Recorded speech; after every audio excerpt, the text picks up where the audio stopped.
दगड़ियों सादर प्रणाम छ आप सभी को आज का हमारे ब्लॉग में। और आप सनी हमें देखने लिया देवभूमि उत्तराखंड का ऋषिकेश शहर बिटन। और आज को जो मौसम बहुत बढ़िया हुई, हल्की हल्की घाम आयूँ और बादल आए हैं चारों तरफ। और नज़ारा आप देख सकते हैं हमारे ऋषिकेश को बहुत बढ़िया से लगा रही हूँ। और अभी सुबह के 7 बज रही और आज भैजी और भाभी जान देहरादून पासपोर्ट ऑफिस में हाथी भड़कला क्योंकि भाभी को और भैजी को और नौनों को पासपोर्ट बढ़न रही हूँ क्योंकि विदेश जाने का था, कभी दे सकता ना तो घूमना गए तो वह वजह से पासपोर्ट बढ़िया छो मेरे ऑलरेडी पहले को बढ़िया भाई पासपोर्ट।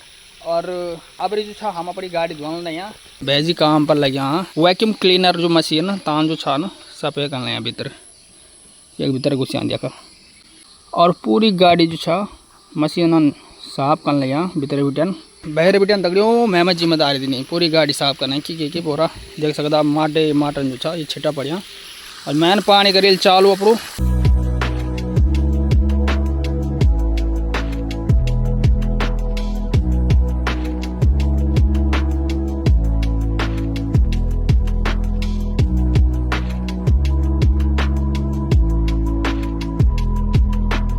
और दगड़ियों कड़ी मेहनत के बाद फाइनली हमने जो अपने धनों को बिल्कुल एकदम चकाचक कर दिया है। आप कमेंट सेक्शन में बताना कि हमारी धनों आपको कैसी लग रही है। और साथ साथ में लास्ट फाइनल वाला है ये जो अभी पानी मारा जा रहा है भैजी, तो कैसा लग रहा है फिर गाड़ी की केयर करके कैसे रखना चाहिए किसी के पास है तो भाई गाड़ी हो या कोई सामान हो ना। अच्छा बड़ी मेहनत से आता है बिल्कुल एक एक पाई से आता है तो उसकी केयर करके बिल्कुल मतलब छोटे छोटे दाग भी होंगे ना तो सारे क्लीन हो चुके हैं। और दगड़ियों अभी गाड़ी धुलते धुलते प्रधान जी हमारे वर्तमान प्रधान जी भी आ गए हैं और भाई जी भी हैं साथ में। और जैसे कि आपने देखा हुआ कल मैंने एक पोस्ट बनाई थी, मैंने कहा भाई जी जरा रोड का मैंने कहा कच्ची पड़ी है तो प्रधान जी इसलिए आए सुबह सुबह। अच्छा पता कर रहे हैं कि रोड का साइज क्या है, किस तरीके से काम करना है, उसमें बातें चल रही है। अच्छा तो इसलिए प्रधान जी सुबह सुबह आ गए।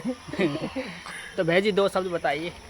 दरअसल क्या है कि अभी जो हर घर जल नल योजना है उसके अंतर्गत में हमारा 5 तारीख से लाइन के काम चालू होने हैं। अगर हम सड़क में भी आते हैं और वो लोग आ जाएंगे तो फिर बोलते हैं ना जो कॉम्बिनेशन नहीं बन पा रहा। तो पहले हमने डेढ़ महीने का टाइम उन्होंने मुझे दिया है कि 1.5 महीने हम बता दें, 2 महीने टाइम मैंने उन्हें दिया है। मैंने 2 महीने में तुम लोग मुझे कंप्लीट करके दे दो।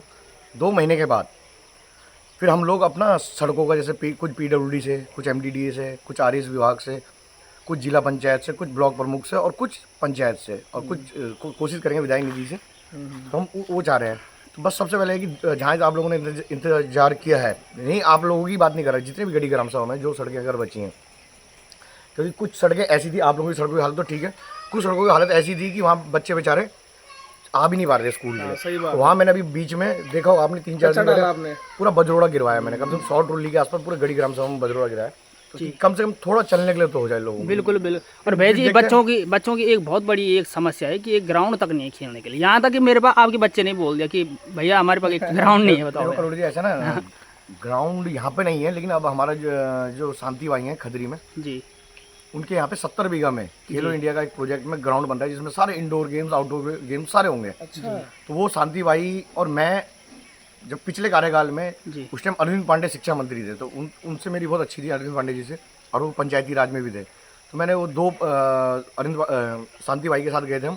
तो उस टाइम के 70 बीघा में वो पास हो रहा खेलो इंडिया का एक प्रोजेक्ट चालू हो गया पूरे, उसमें 70 बीघा में बाउंड्री भी हो गई चालू। अब ज़्यादा हद से 1-1.5 साल में उनका प्रोजेक्ट वो कंप्लीट हो जाए, क्योंकि ग्राउंड वहाँ पे था। हमारे गढ़ी में ग्राउंड है नहीं। बाकी हाँ ये ग्राउंड नहीं है, कल रात मेरी यही चर्चा हुई। एक छोटा मिनी ग्राउंड होना चाहिए, मतलब जो मिनी ग्राउंड है जैसे हाँ जो हमारा बरात घर है हाँ वो 365 दिन में शादियाँ तो होती नहीं है जी, जो भी शादी होती है आफ्टर डे होती है सारी। उसमें मैं बैडमिंटन का कोर्ट बना रहा हूँ अंदर। कोर्ट आपको देखना उसमें बना भी है बिल्कुल बट थोड़ा उस टाइम के पैसों की व्यवस्था नहीं हो पाई, क्योंकि उसके जो स्टैंडिंग पोल होते हैं बहुत कॉस्टली होते हैं। तो कल मैंने ये दे भी दिया है सामान मंगवाने के लिए, किट वगैरह।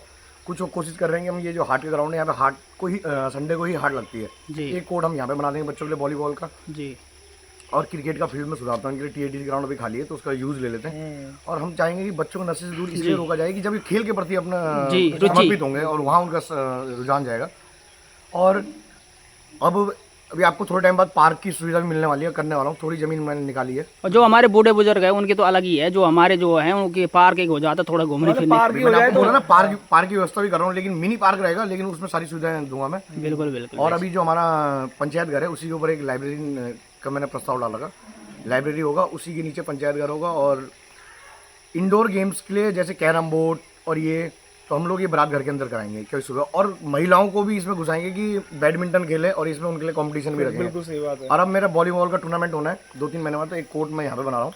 वॉलीबॉल के केवल पोल खड़े हो जाते हैं, किसी को दिक्कत भी नहीं होगी, नेट अपना निकाल लेंगे बच्चे, केवल सैटरडे को निकालेंगे, संडे को हाट होती है शाम को। कुल मिला के बात ये, प्रधान जी ने प्लानिंग बहुत सारी कर रखी है, बाकी धीरे धीरे वो आप सपोर्ट करते रहो। सपोर्ट की जरूरत है, बस प्रधान जी को सपोर्ट की जरूरत हमारी तरफ से पूरा है। और कोशिश एक ये रहती है, देखो हर किसी की राय अलग होती है। मैं नहीं चाहता कि मैं प्रधान हूँ मेरी राय अच्छी होगी, मैं ये कह रहा हूँ कि पूरे गांव को मैं बोल रहा हूँ कि आप अपनी भी राय मुझे दें। जी उस राय में जब सबकी राय लेके चलेंगे हम लोग साथ, तभी कुछ अलग भी होगा, तभी एक अच्छा डिसीजन ले सकते हैं। और सबकी राय अलग अलग होती है, सबके सजेशंस अलग होते हैं, तो उसी राय में हम लोग काम करेंगे। हम यही चाह रहे हैं कि बच्चों को कोशिश करें कि वो नशे की तरफ ना भागें। बस मेरा सबसे पहले बिल्कुल मेरा प्रोजेक्ट ही मान लो, ड्रीम प्रोजेक्ट ही है, क्योंकि आज मेरे बच्चे भी 10-10, 11-11 साल के हो गए। मैं नहीं चाहता कि मेरे बच्चों और मेरे गांव के बच्चे बिल्कुल एक गलत चीज में जाएं। और हम चाहते हैं कि आज की डेट में टैलेंट हर चीज पढ़ाई में नहीं है, हर चीज में हम टैलेंट ये बोलते हैं, हाँ पढ़ाई भी करो, इतना करो कि आपको समाज के में जो पढ़ना लिखना और समझ आए जी। लेकिन आज हम चाहते हैं कि बच्चे के अंदर जो टैलेंट है वो निकले, क्योंकि आज हम जो 21वीं सदी में यहाँ पे टैलेंट की कदर है। हर फील्ड में, चाहे खेल में जाओ, किसी भी फील्ड में जाओ, तो हम चाह रहे हैं कि बच्चों को निखारें हम चीज़ में जी। और जो ये अब नशे के उसमें, तो इसमें हमारा जो प्रोजेक्ट है ये ऋषिकेश वाला भी है, पहले गांव से फिर ऋषिकेश की तरफ, क्योंकि सारा मतलब समाप्त अगर हमारा मैंने बचा दिया और ऋषिकेश में नशा है तो फिर घुसेगा। घुसेगा। हम गांव से लेकर ऋषिकेश तक चलेंगे, और ऋषिकेश के जितने प्रतिनिधि हैं हम लोगों की एक बैठक भी हो चुकी है इसमें। बिल्कुल पार्षद है, जैसे सुरेंद्र भाई हैं, हिमांशु रावत जी हैं, हम लोग जितने दिनू पवार, जितने हम ग्रामीण से भी प्रतिनिधि बन गए, अब हम लोग ने इसी में काम करना है बस। और लोकल सपोर्ट जरूरी चाहिए कि कभी हमको रैलियाँ निकालनी हो, जन आंदोलन करना हो, तो उसके लिए आप लोगों की भागीदारी हमें जरूर। जहाँ पर देखो जहाँ पर जनता के खिलाफ जो है काम होता है, वहाँ पर सब लोगों को एकजुट होना बहुत जरूरी है, बहुत जरूरी है। जैसे अंकिता भंडारी के टाइम पे हुआ था, उस टाइम भी बहुत जरूरी था, क्योंकि देखो सोशल मीडिया हमारा है और आप लोग हमें प्यार करते हैं, आप लोग हमें सपोर्ट करते हैं। जब तक आप लोग हमें सपोर्ट नहीं करोगे और अच्छे काम में आप लोग साथ नहीं दोगे, तब तक ये ना चीजें सफल नहीं हो पाती है ना। अकेला आदमी कितने दिन तक चलेगा। बिल्कुल सही बात है।